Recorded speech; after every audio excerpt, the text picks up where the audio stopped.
Atualmente se fala muito em startups, mas o que é uma startup? Uma startup é uma organização, uma empresa emergente que tem por característica ser inovadora e aquilo que ela faz ser possível de ser repetível e escalável, ou seja, é possível de se reproduzir e é possível fazer em uma grande escala sem ser necessário um aumento de estrutura compatível com a escala da startup. E se caracteriza também por estar num ambiente de incerteza. Uma startup,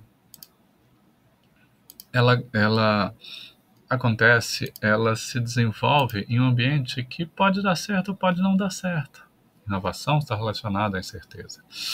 Muitas startups são de software porque é facilmente de se escalar. Um software não precisa de ser feito um novo pacote de software, nem antigamente precisava de um CD de instalação, nem isso é necessário mais.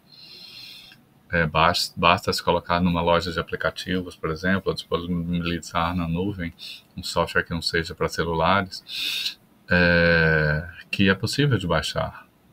Outro modelo que poderia ser feito na hora que se pensa em uma startup física é uma lógica de algo que a gente consiga reproduzir sem ter que criar novas estruturas físicas. Por exemplo, um modelo de franquias é uma lógica que permite essa reprodução, essa escalabilidade, sem que aqueles que são os proprietários da empresa precisem de novos prédios, de nova estrutura física. Algo importante para se pensar numa solução é que ela deve tratar uma dor. Se eu estiver falando de remédio, seria literalmente uma dor, algo que está doendo as costas, a cabeça, algum problema de alguém. Mas aqui a gente está falando de um problema. Um problema no meio empresarial, a gente fala de dor, que é algo que está pegando. O que quer dizer com isso? É algo que, assim, as pessoas estão com algum problema relacionado e que a solução proposta vai ajudar a resolver aquela dor. Vai deixar de doer, vai deixar de me incomodar. Por exemplo, o acesso a um determinado produto numa localidade. Eu vou montar um novo empreendimento comercial. Eu vou vender sapatos, tá? Eu vou vender aonde? As pessoas estão precisando disso? O que tem de diferente? Na hora que a gente trabalha com inovação, a gente precisa de fazer isso. Na hora que eu estou falando de uma loja de sapato, não estou necessariamente falando de startup. Geralmente não é. Mas também é necessário se pensar numa dor. É importante se saber o problema que eu vou resolver. Não começar com a solução. Eu tenho uma ideia brilhante de uma solução e aquela solução vai resolver diversas questões do mundo. Não. Primeiro é importante se saber o problema e depois como que eu vou tratar. Essas dores podem ser coisas que já existem ou podem ser questões futuras que estão caminhando para que um problema futuro surja. Por exemplo, uma necessidade maior ao envelhecimento populacional. Então, questões relacionadas a pessoas idosas, a quantidade de pessoas idosas futuramente será uma proporção maior da população. Então, o atendimento a essa população é algo crescente e os problemas, então, vão aumentando, as necessidades do público idoso. É preciso se compreender que nem todos adotam uma solução rapidamente. É importante conhecer esse público. É importante conquistar aqueles primeiros clientes, aqueles, na hora que eu estou fazendo uma solução inovadora, aqueles que vão começar a usar aquele produto e divulgá-lo. E precisa conquistá-los para que eles divulguem de uma forma a valorizar o produto, a fazer com que outros queiram utilizar aqueles produtos. Hoje, por exemplo, influencers são muito contratados para testar, para divulgar novos produtos. Mas os influencers têm a sua presença, mas assim, nada mais do que uma pessoa próxima a indicar um produto novo do que alguém de uma rede social. Aí, conquistando o seu mercado, um público inicial adota, né, aquela solução passa para um amplo público, depois tem outros que mais tardiamente usam, e depois pode acontecer uma redução.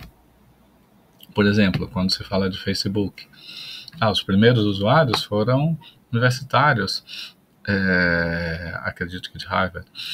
Depois teve uma população mundial que começou a utilizar, era um público mais jovem, era um público que sentia mais necessidade de se comunicar.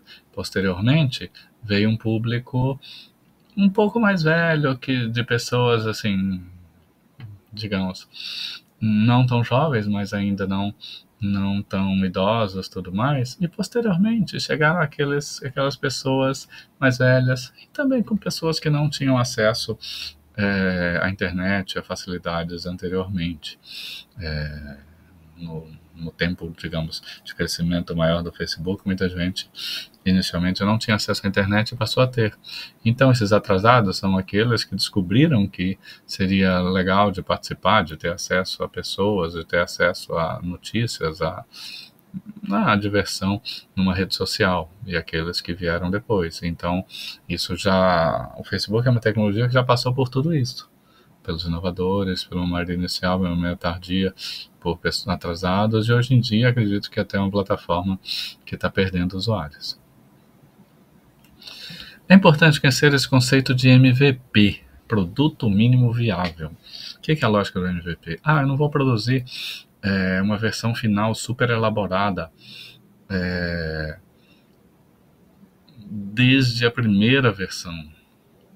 A lógica do MVP é fazer algo funcional, mas simples, que permite que os usuários testem, validem, para que posteriormente somente novas funcionalidades vão sendo acrescentadas. Isso faz com que não se tenha um grande gasto de tempo, de recursos no desenvolvimento da primeira solução, mas sim que isso seja possível de fazer com evolução e validação e percepção das necessidades dos usuários. Então, essa lógica do MVP é como esse desenho, que na hora de fazer um carro, se eu partir primeiro eu vou fazer a roda, depois eu vou fazer a segunda roda e o eixo, depois eu vou fazer uma parte da estrutura do carro, depois eu tenho um carro. A lógica do MVP é que a gente, desde a primeira versão, já tem algo funcional.